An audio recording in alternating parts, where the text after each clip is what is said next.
Conseil met fin aux activités de l'autorité pour le désarmement, la démobilisation et la réintégration des ex-combattants, donc la DDR.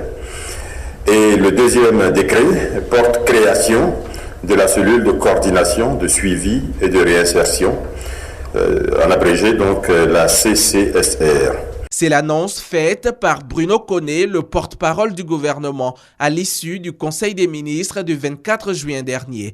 La raison, la DDR a achevé sa mission. C'est la DDR qui s'arrête, mais le processus continue. Vous voyez, c'est-à-dire les composants, le contenu, la résocialisation va continuer. La DDR, c'est un concept post-crise. C'est-à-dire que tu ne peux pas, c'est anachronique par rapport à la situation actuelle. Maintenant, on le change pour lui donner un contenu et un contenu amélioré.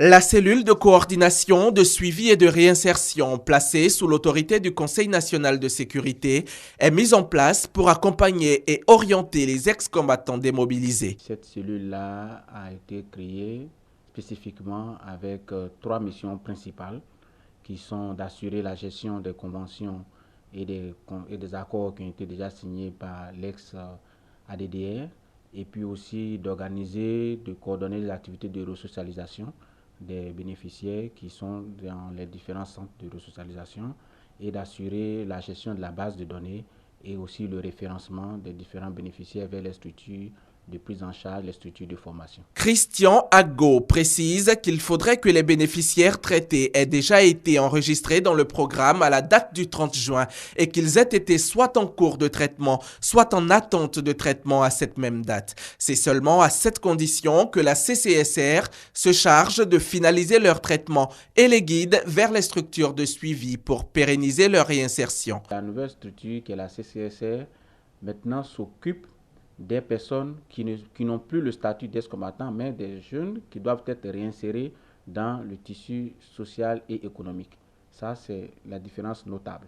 Ensuite, l'autre différence, c'est le suivi du référencement, parce que les personnes vont être réinsérées, mais il y a un certain suivi qu'il faut faire pour que la réinsertion soit la plus durable. La formation, la principale orientation de la cellule de coordination de suivi et de réinsertion. Pour le coordonnateur de la CCSR, une bonne réinsertion passe par une bonne formation. Il s'agit de formation qualifiante en collaboration avec l'AGFOP, l'agence de formation professionnelle et orientée vers les niches d'emploi. Direction d'Aloa, au centre-ouest de la Côte d'Ivoire, à environ 400 km d'Abidjan.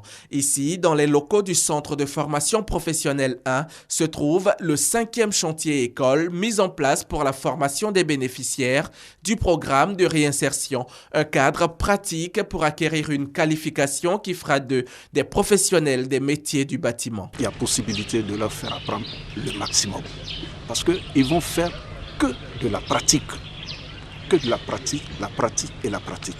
Bien sûr, on va leur parler un peu de la technologie. La formation qu'ils vont recevoir, elle sera une formation qui va leur permettre de pouvoir se prendre en charge en monnayant la connaissance qu'ils auront acquise pendant cette formation. Le filet de réintégration évalué à 800 000 francs CFA est reversé aussi bien aux bénéficiaires de la formation qu'à tous les démobilisés qui font le choix d'activités ne nécessitant pas la formation. Des filets désormais disponibles par carte bancaire. Le message du coordonnateur de la cellule semble avoir été compris par les stagiaires. Nous avons opté pour la formation en énergie solaire. J'espère que nous allons apprendre beaucoup. Nous allons apprendre beaucoup pour être demain des grands entrepreneurs. Pour pouvoir nous-mêmes prendre notre avenir en main, être des responsables, des entrepreneurs pour garantir notre avenir. Aujourd'hui, en bien apprenant, je peux bien sortir et être un professionnel demain et gagner ma vie. Donc pour cela, je remercie le président et tout son gouvernement avec les associés qui sont venus, qui ont décidé qu'aujourd'hui soit l'ouverture de cette formation. Sur 64 000 ex-combattants à traiter, le processus DDR a pris en compte 58 216 d'entre eux, soit 91%. Un pas de géant dans la reconstruction post-crise et la sécurité en Côte d'Ivoire. Les missions résiduelles de la défunte ADDR, qui vont consister à faire un suivi de l'activité, sont conduites par la CCSR au moins pour 6 mois encore.